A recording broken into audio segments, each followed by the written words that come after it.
Hello students, यदि आप मेरे चैनल में पहली बार आए हैं तो इसे सब्सक्राइब करना ना भूलें। अभी हम लोग क्लास 10th मैथ की एक्सरसाइज 11.2 का क्वेश्चन नंबर 8 करेंगे और इसमें उन्होंने हमें क्या किया है, एक वेसल दिया है जो इस तरह से है।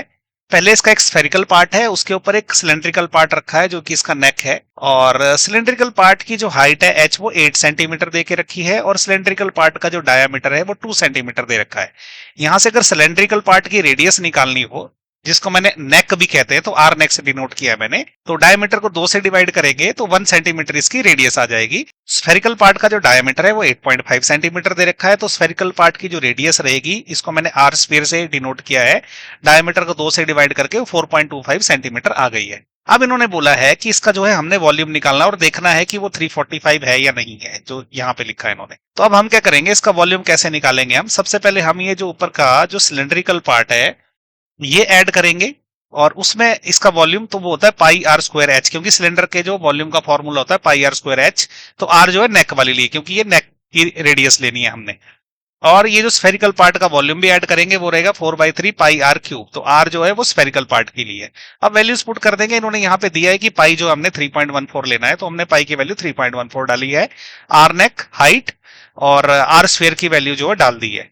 तो इसमें से अभी हम 3.14, क्योंकि कॉमन है, वो बाहर निकाल देंगे, उससे क्या कैलकुलेशन आसान हो जाती है। 3.14 बाहर आ गया है।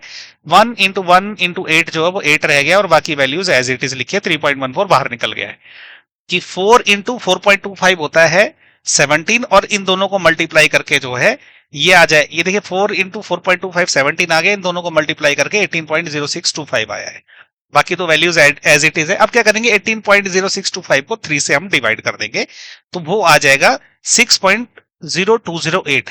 देखिए इसकी कैलकुलेशन डिटेल में देखने के लिए आपको यहाँ पे नीचे रिलेटेड वीडियो का लिंक है, उस पर क्लिक करना पड़ेगा। वो लॉन्गर वर्जन वीडियो है, उसमें सारी कैलकुलेशन डिटेल में बताई गई है। ये अप्रोक्सीमेट वैल्यू हमने निकाली है। तो अब क्या है कि 17 से जब इसको मल्टीप्लाई करेंगे तो ये क्या आ जाएगा, 102.3536 आएगा। अब इसमें 8 ऐड हो जाएगा तो ये 110.3536 हो जाएगा। अब इन दोनों को जब आपस में मल्टीप्लाई करेंगे तो 346.51 आ जाएगा। ये हमने 2 डिजिट तक लिया, अगर आगे तक करते तो इसके बाद भी कुछ डिजिट्स है। तो डिटेल कैलकुलेशन के लिए नीचे रिलेटेड वीडियो के लिंक पे क्लिक करें।